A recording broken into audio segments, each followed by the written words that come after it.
Hello, everybody, and good morning. I'm sorry this one has to be recorded, but I promise this is the only one. And if you have any questions, y'all can always call me or email me or send me a message, whatever you want to do. I'll also put this up on the Facebook page, so if you have any questions, you can comment on it too. But first, before we actually go into this week, let's talk about your homework from last week. So, what differences did you see when you were living mindfully last week? How did you see yourself living more mindfully? What did you do differently? So these you're going to send to me. So you can either send it to me through email, through Facebook. I don't care how you send it to me. Just get it to me somehow. You can even call me and tell me. Either way. Did you see yourself making any changes when you wrote in a food journal? A lot of people will see themselves make changes like they'll eat better. They will skip a dessert. They will choose something over another because they felt like that would be healthier. So did you see yourself making any changes when you wrote in a food journal? And how did your different types of hunger change when you ate mindfully?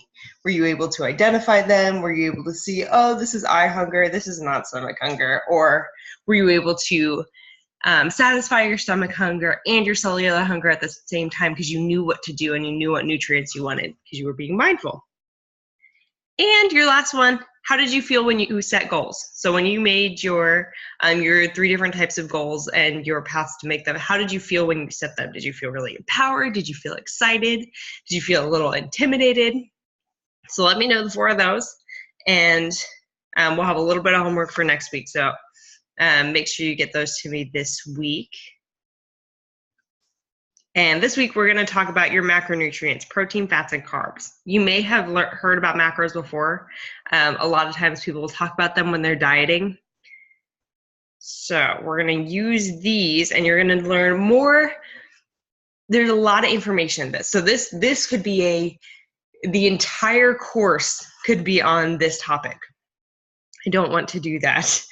It is a lot of information, but we're going to use it more functionally than we are using the chemical ideas for the macros, because I gotta be honest, you don't care. I don't care. You don't care. Nobody cares about the chemical functions of all these macronutrients. We don't care how they're put together. And if you do, I can give you a book. It is a very long book. So what we're going to talk about more how they affect your life functionally than we are about the crazy chemical part of it. So first, what are macronutrients? So macro means big. Nutrient is just something that provides nourishment essential for growth and maintenance of life. So if you put it together, a macronutrient is something that's required in large quantities to sustain life. In humans, it's something that gives you energy. So energy, when we're talking about this for humans, is calories. All that a calorie is the energy that you need to raise the temperature of 1 gram of water 1 degree Celsius. That's it. So that's all a macronutrient is. Now there are 3 macronutrients that we talk about. We talk about protein, fats, and carbohydrates. Now when we're talking about these, all of these things give you energy. Now a protein gives you 4 calories per gram. A fat gives you 9 calories per gram. And a carbohydrate gives you, hold on a second.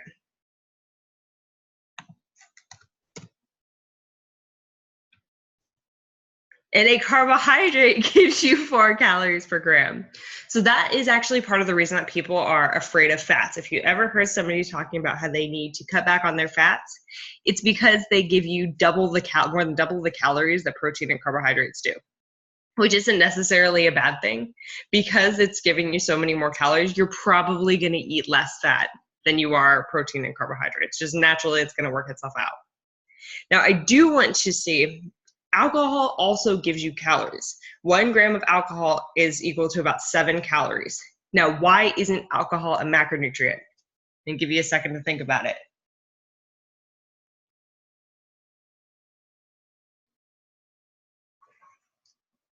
Now for this, I'm going to go back to the definition of a macronutrient. So a macronutrient is something required in large quantities to sustain life, or a substance that gives humans energy. Now, alcohol does give humans energy. It gives them 7 calories per gram of alcohol. Is alcohol required in large quantities to sustain life? No. In fact, if you have large quantities, you're probably not going to be sustaining life very effectively. So that is why alcohol is not a macronutrient. It only fits about half of the definition of a macronutrient. Now let's start with protein. I actually go backwards for most textbooks. I start with protein because it is the most complicated. Most start with carbohydrates because they are the most complicated. I like to get the complicated one out of the way.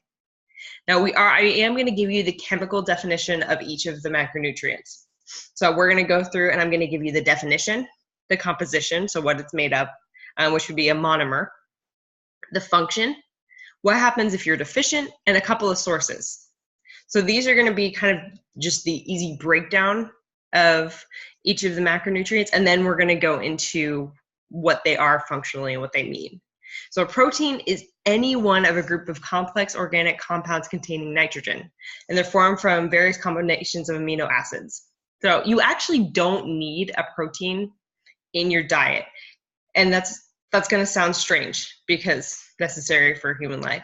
You need the pieces of the protein. So you need the amino acids, which you can't get by themselves. So the protein is your way of getting the amino acids.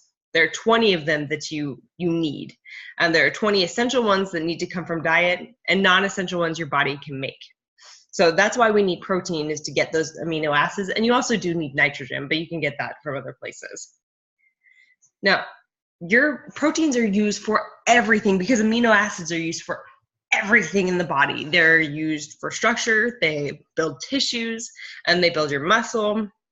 They build absolutely everything. They build the collagen that makes your skin stretchy, and it's in every part of your body to make it function correctly and make it stretch like it's supposed to. Enzymes are things that make chemical reactions work. They start chemical reactions. So you need proteins to create enzymes. The fluid balance in your body, with an imbalance of protein, the fluid balance can be thrown off, or an imbalance of amino acids. You can have too much fluid or too little fluid in the wrong places. Acid-base balance, because proteins are used as buffers, and amino acids are used as buffers to put the acids and the bases not necessarily in the right place, but in the right quantities in the right place. So you don't want to be too acidic in one place and too basic in another. Your body has a very, very small range of what it likes to be, and your proteins keep it that way. They help transport things throughout the body. They are involved in immune function with your antibodies. They obviously give you energy because they're a macronutrient, and they help form DNA. So you really, really need amino acids, so you need to get your protein. If you don't get enough protein, you can slow down your growth. Your muscles will just completely disintegrate. You'll actually lose almost all of them. And you will not be able to fight off sicknesses as easily as you once would be able to. Now, some sources of protein. Meat is the obvious one. Meat and eggs, everybody looks to meat and eggs for protein sources. Greek yogurt is also another great one. It's decently high in protein.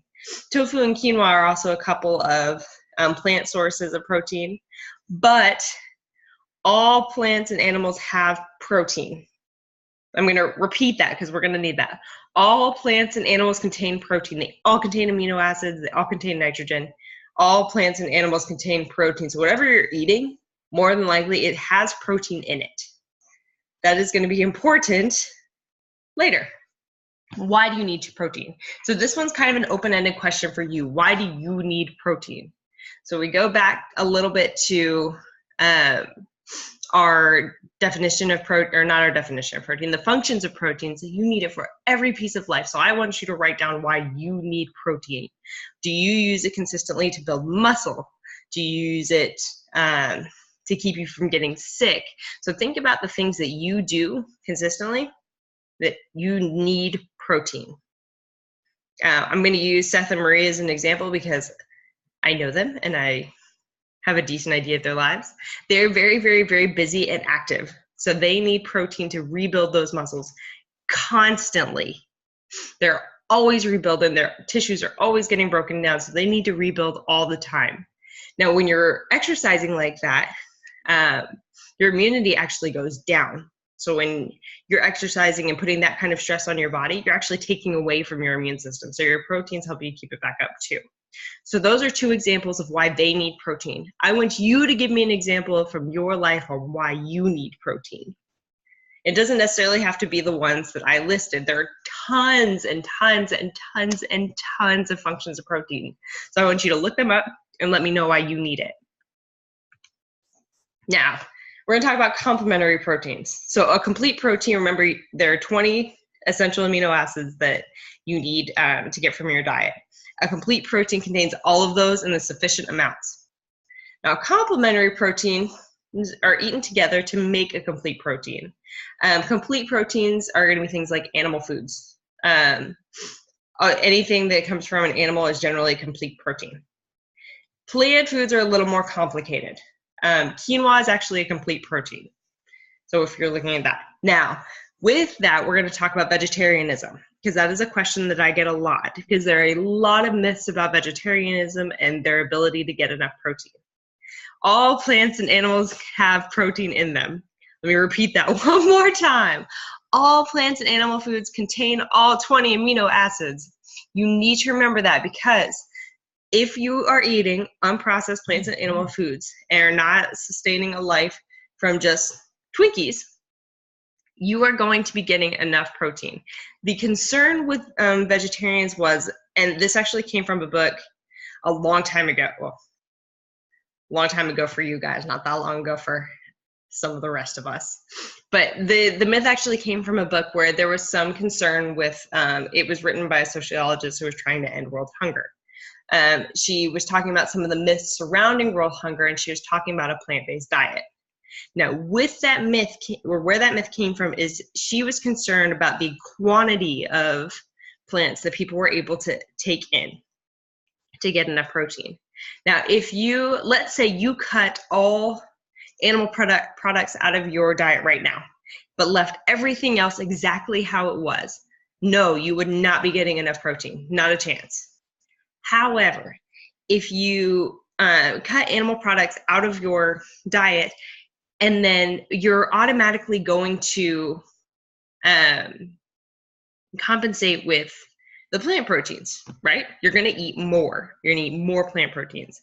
Now, because all unprocessed animal and plant foods contain all 20 amino acids, all you're trying to do is get them in sufficient amounts.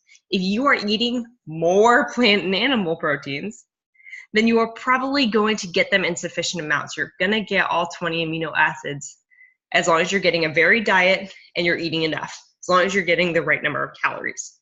So, but if you, let's say if I took out all my plant and animal foods today, I would probably only be getting, I'd be pretty much down to vegetables. So I'd be getting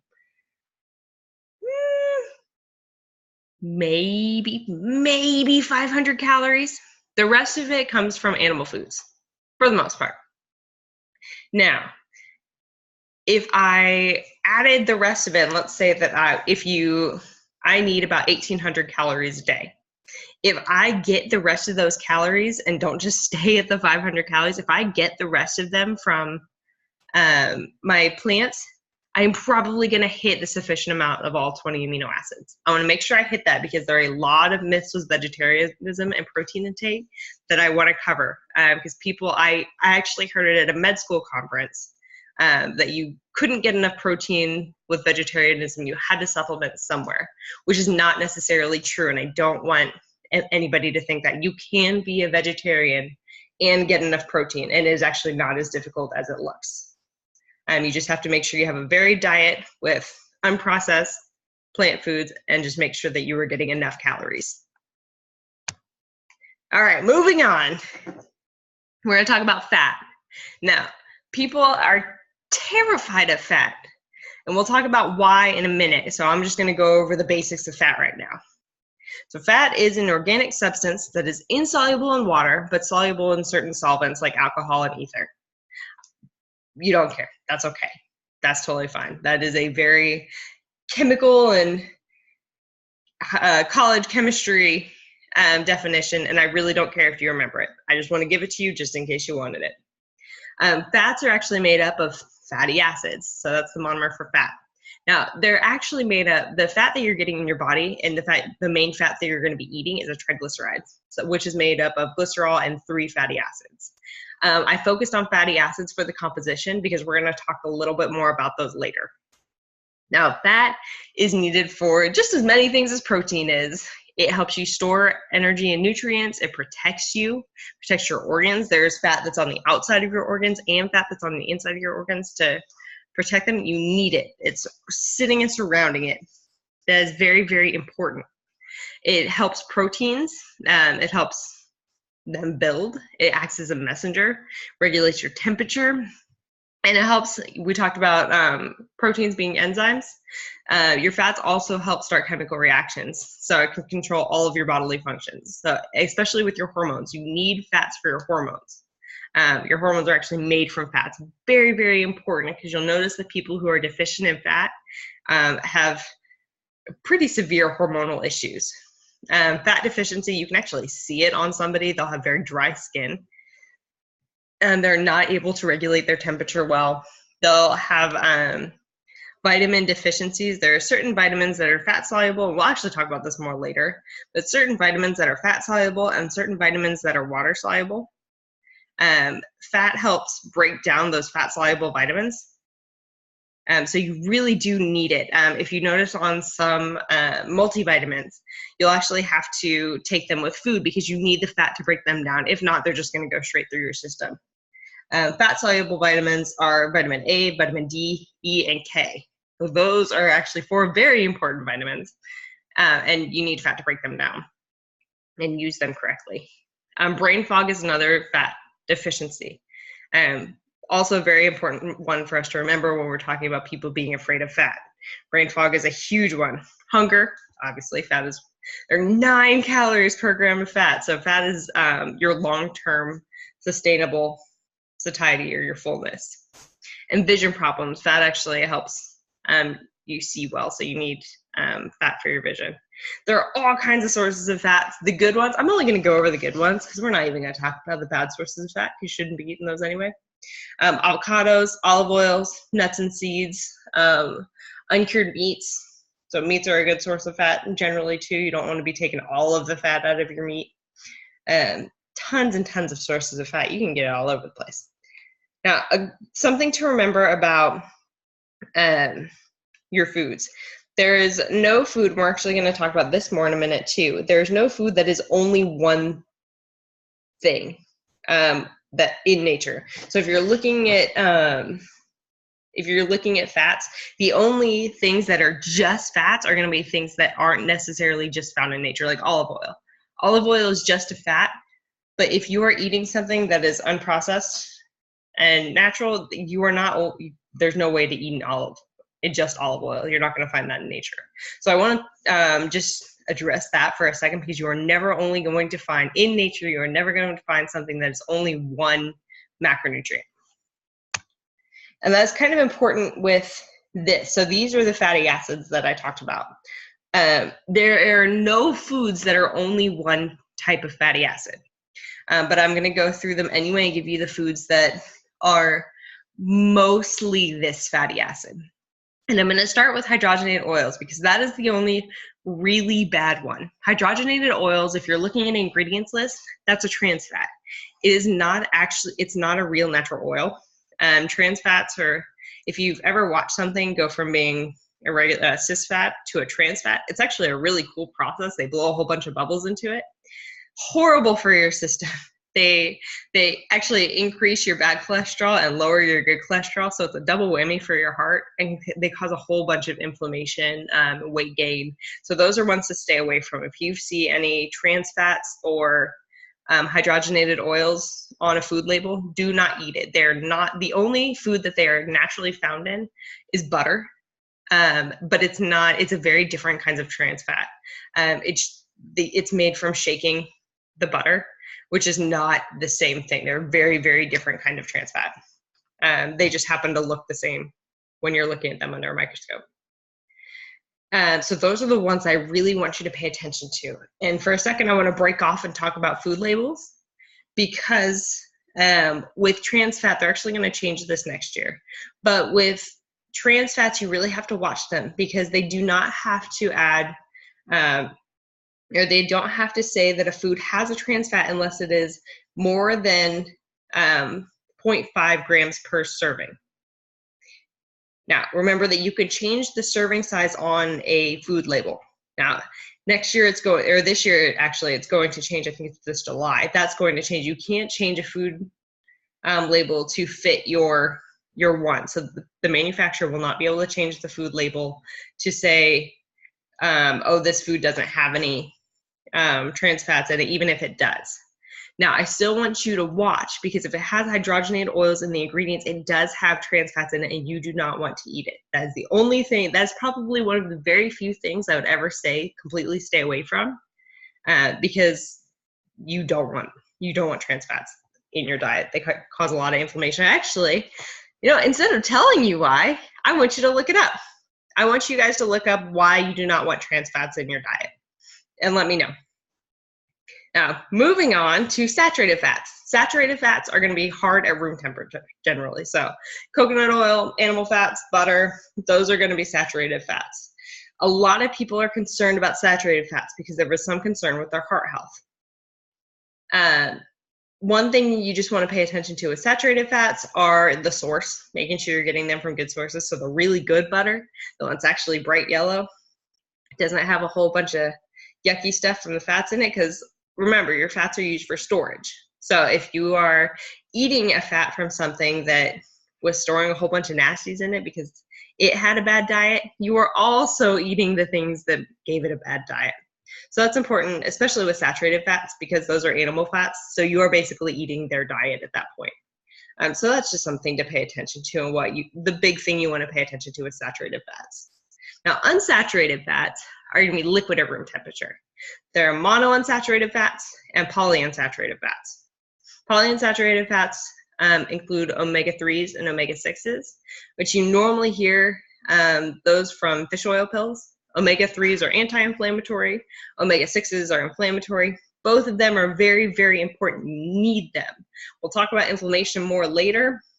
And normally I would tell you want a more anti-inflammatory diet, which is true. But you do need both omega-3s and omega-6s. They both have important functions within the body. And cholesterol. We're going to focus a little bit on cholesterol because it's another one that terrifies people. Cholesterol is it's a sterol that runs through your body. So it's a class of fat. So when we're talking about cholesterol, if you're looking at a cholesterol panel, and I do want you to ask your parents when the last time they had their cholesterol panel done so that they can look at it. So if you do come back to this and break out your parents' last cholesterol panel, or if you have one, it's entirely possible you could have had one done as well. You're going to see the total cholesterol on it, and that's just the mix of all the good cholesterol, bad cholesterol, and triglycerides mixed together. So it doesn't really mean a whole lot by itself because it's just this lump sum. You don't really care about the cholesterol too much because you want to look at those individually, especially that HDL. HDL is the good cholesterol. It's a high-density lipoprotein. Again, chemistry thing, doesn't really matter. What you want to know is that it clears all the nasty stuff out of your arteries and veins to make sure that there's a clear pathway for your blood. Now, the LDL is what can give you a slick covering over your arteries and veins. The downside is if that builds up too much, it can clog them up. So those are the things you want to watch on your cholesterol panel, because those things will definitely come up. Now, your triglycerides, we talked about, remember, cholesterol, 3 fatty acids. Those are the main source of food in your diet. When you're looking at it on your cholesterol panel, that's when your food was converted from sugar before it gets put into your fat cell. That's what's about to get put into the fat cell. If there's too much of it, it can make your blood thick, cause a lot of inflammation, so you don't want a whole lot of that either. So that's what you're looking at when you look at a cholesterol panel. You're looking at your good cholesterol, bad cholesterol, and your triglycerides. And when you're looking at those individually, the good cholesterol, if it's high, means generally, not always, they do have a genetic component, so it can be affected by your parents. Good cholesterol, if you have great cholesterol, so preferably over, when you're looking at it, it'll have a number on it, preferably over 60. And that just means you eat a lot of good fats, especially omega-3s raise good cholesterol. You're not having a lot of bad fats like trans fats because those will lower it down. You're getting plenty of exercise because that'll help boost your HDL cholesterol too. Your LDL, if that is too high, and they don't really want it to be over 100, but you kind of want to watch it. If your good cholesterol is really high, your bad cholesterol might be higher than normal, and that's okay. It's all about balance. Now with your bad cholesterol, if it's high, you may just want to watch the trans fats, making sure you're not getting too many and getting plenty of good fats. Because if your good cholesterol goes up, your bad cholesterol is automatically going to go down because it's clearing it out. Triglycerides are big ones because you just want to watch for sugar. Now, I assume that none of you guys are drinking alcohol. And if you are, we're going to have a talk. But triglycerides are most affected by sugar and alcohol. So watching those two. For triglycerides are the most important ones. If you see that your triglycerides are high, there's probably too much sugar in your diet. And most of the time they'll do a cholesterol panel with a glucose or blood sugar panel. So you'll be able to match those up and see, oh, is my blood sugar too high and my triglycerides are too high? I really got to watch the sugar in my diet. Now, while we're talking about cholesterol is of some concern. So when I talked about your cholesterol panel, did I talk about eating cholesterol at all? No. Cholesterol is only found in animal products. So that's why a lot of the times if you see people with high cholesterol and their doctor will tell them to go on a special diet, they'll tell them to cut out red meats. That's not necessarily the most effective thing. And I'll tell you why. If you eat cholesterol, it does not necessarily get converted to your body, the cholesterol in your bloodstream. It's going to get processed differently. Your body makes cholesterol, and it makes it out of the other fats and different types of sugar. So when you eat cholesterol, it does not necessarily get converted to the cholesterol that's in your bloodstream. That gets a little confusing for people because in their mind, if you eat something, it's in your body as that same thing, which is not necessarily true. So that's why a low cholesterol diet or a low animal products diet isn't necessarily great for people with high cholesterol. It's something that is bad. They'll do that and not cut back on the sugars and the trans fats, which is a little bit counterproductive because you're not hitting the root of the problem. This is something that we are going to talk about more in depth in a second, because you need all of your fats. Your fats are very, very important. So for a second, I do want to talk about why people are afraid of fats. Now, there was a report that went out a long time ago. I think it started in the 50s and actually went out in the 60s. It was called the McGovern Report. The McGovern Report was the dietary report. People really, really wanted the government to come out with this dietary report to tell them what to eat and tell them how to eat. There were a lot of people that were dying of heart disease, especially politicians, which is actually why this report went into effect to begin with.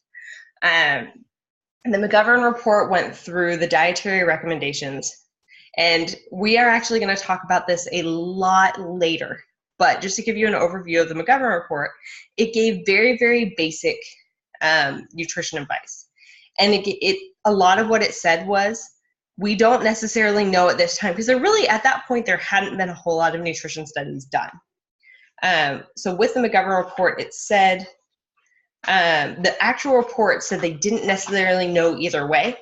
But when the media took it, they took it as, if it said, well, we're leaning more with fat causing heart disease, but we don't really know, they took it as, you need to lower your fat, raise your carbohydrates, and actually they took it as a no-fat diet, which did not go well for a lot of people that became very deficient, and raise your carbohydrates, which was counterproductive because it actually raised the prevalence of heart disease. So that was kind of an issue. Now, because we're going to talk about that later, because we want to talk about looking at a media report and then looking at the study and making sure that they say the same thing. That is actually why that has lasted so long. It's only recently that especially in the US, that we stop being so afraid of fat. I don't know if you guys are old enough to remember how common it was to have low fat or no fat foods. This may have been just before you guys, but everything was no fat. The downside is if you take the fat out of something, let's say you take the fat out of something that is naturally fatty. I'm going to go with butter. Butter is a fat. There is just about nothing else in butter. Butter is fat, and most of the time it has salt in it and enzymes. So when you do that, you take out the essence of the food, you have to add something back in. That's actually where trans fats came from. Trans fats, margarine is a trans fat. Margarine was created as a fat-free butter, or a lower fat butter, so that it didn't have the saturated fats in it, it just had the trans fats, which we know is counterproductive because trans fats increase inflammation, which increased inflammation causes heart disease. So that becomes another issue in itself. You also, if you remember, your parents will definitely remember this, so you can ask them about it. The Snackwell cookies. Snackwell cookies were fat-free, but they had an absolutely unreal amount of sugar in them. I don't even think they're around anymore. They had an incredible amount of sugar in them. So if you cut out the fat in something, you still have to make it taste good, and you have to add things to give it the fat mouthfeel. So all kinds of fake foods were added to the industry at that point because of the McGovern report and because there was such a fat scare going on. So that's something that we want to talk about too, is watching those things and making sure that we are aware of those, because that still happens often. The media will still come out with things that are not necessarily true if the report was read incorrectly, or if it was projected incorrectly, then a lot of people are going to start believing it. So we want to make sure that we've got the truth, and even if the truth is that we don't know, and that's okay too. So I use the McGovern report as an example a lot because that's what really started the fat scare. Now I want you to tell me why you need fats. We talked about the function of fat. I want you to tell me why you need fats. And just as a hint, I want to remind you that all of you all are growing. And while you are growing, your hormones are a very important part. So look it up. Why do you need fats? Now we're going to move on to carbs. Carbohydrates are organic compounds that contain carbon, hydrogen, oxygen, and various combinations. That is the simplest macronutrient we can get. Because of that, it's used for quick energy. The breakdown and the monomer of a carbohydrate is a monosaccharide. So saccharide is actually one of the easiest ways to see that a sugar is in a food. If you see things like saccharine or anything that starts with that SACC, that's going to be a carb. Now, carbohydrate deficiency actually has a name. It's called ketosis.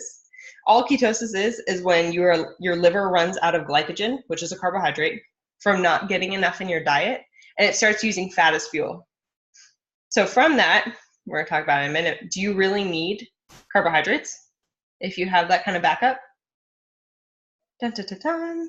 Now, your sources of carbs are grains, vegetables, fruit, and sugar is a carb. Now, all these are your pieces of the carbohydrates. So when we're looking at monosaccharides, that's the monomer of a carb. It's glucose, fructose, and galactose. You're very rarely going to find galactose in your diet, but glucose and fructose, the only real difference between them is the sweetness and where you find them. Glucose is going to be the sugar that's in your blood. Fructose is typically in fruit. Fructose is actually a lot sweeter than glucose.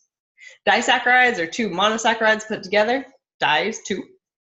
Sucrose is sugar. Maltose and lactose, I want you guys to tell me what those come from. So that'll be another thing. Write it down. Where do you find maltose and lactose?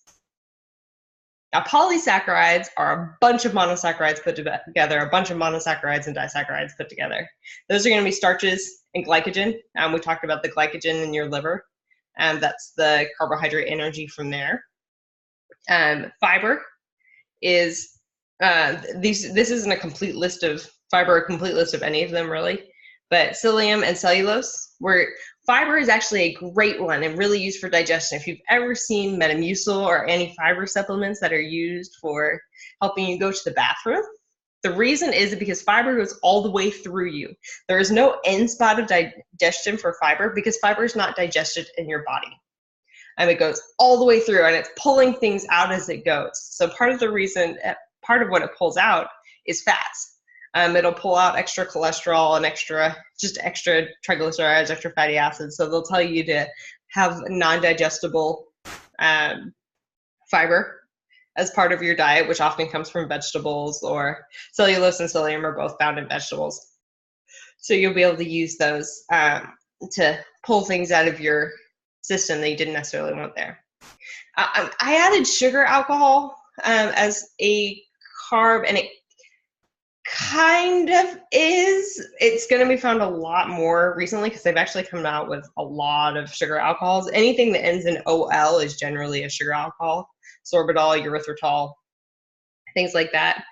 Sugar alcohols are about half the actual carbs that a carbohydrate is. They're just a different form. They're naturally found. They're just a different form of carbohydrate. And they don't have nearly the effect on your blood sugar as carbohydrates do. Now, I already asked this question, but do you need carbohydrates? Your body has a backup. You can actually make glucose or glycogen from protein and fats. You can actually break them down. Anything can be broken down into glycogen or glucose. That's actually the end goal for any macronutrient, to give you energy. So all energy has to come from a glucose until you're in ketosis, then you can burn it directly as fat. But does that mean you need a carb?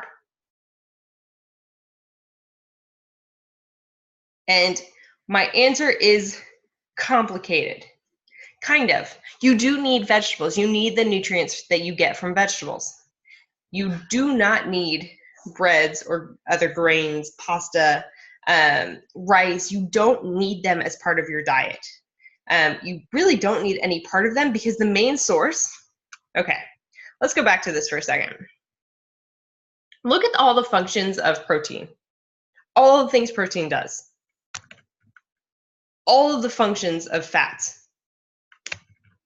There is one real function of carb. There's one more, but it's that quick energy is really the main function of carbs. Do you really need them? Other than fiber, which is found in your vegetables, you really don't need carbohydrates from grains. You really can get away with just getting your nutrients and fiber from fruits and vegetables. And let's take a second to talk about blood sugar. Now, I thought about putting low blood sugar as a carbohydrate deficiency, but it's not really true.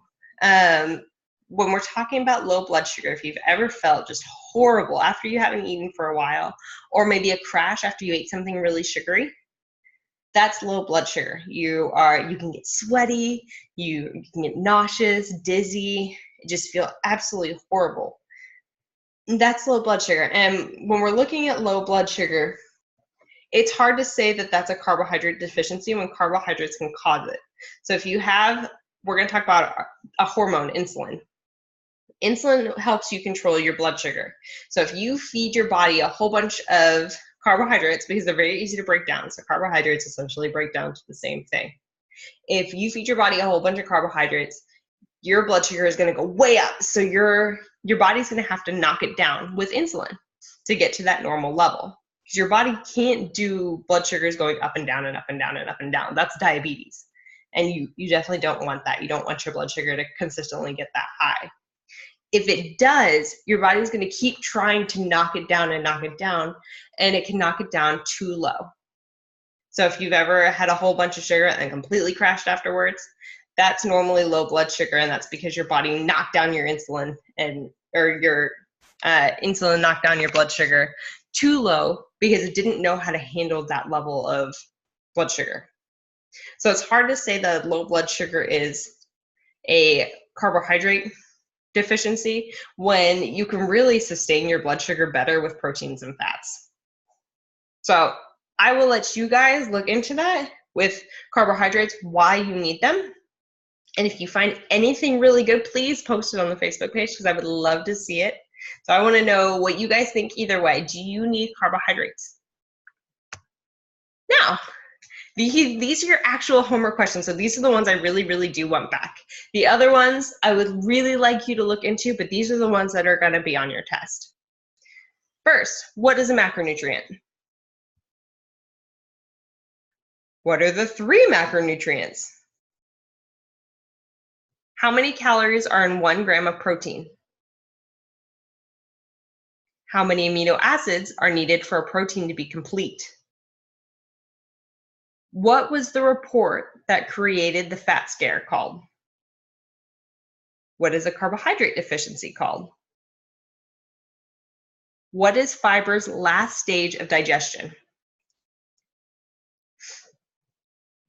Now, because I can't hear you, because you're not going to hear this until tomorrow or the next day, but you're going to get it done this week, we're going to go ahead and go over these. So first, what is a macronutrient?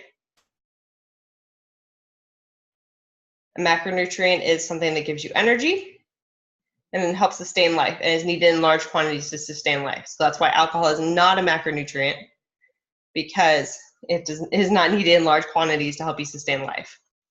Now, what are the 3 macronutrients? A protein, a fat, and a carb. How many calories are in 1 gram of protein? 4. How many amino acids are needed for a protein to be complete? 20. What was the report that created the fat scare called? That was the McGovern report. It's very long if you'd like to look it up. I don't know if I recommend it. It took me quite a long time to read. I think it's something along the lines of, it's a long report. But if you'd like to look it up and read it, I recommend it just to get an idea of what it actually said versus what the media said it said. What is the carbohydrate deficiency called? Ketosis, and that's just when your liver runs out of glycogen. And what's fiber's last stage of digestion? This is a trick question, and I'm not exactly sure how I'm going to word this on the test or if it is even going to be on the test. But really, the last stage of fiber's digestion is the toilet, because it never actually gets digested. Now, last thing, here's your homework. I want you to check your nutrition facts. Write in your food journal, because you should still be doing your food journal, how many grams of each protein, fats, and carbohydrates you eat in a day.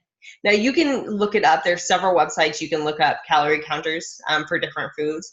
I don't want to know all of your micronutrients, the vitamins and minerals, just your protein, fats, and carbohydrates. And then we're going to talk about the ratio to each one that you eat.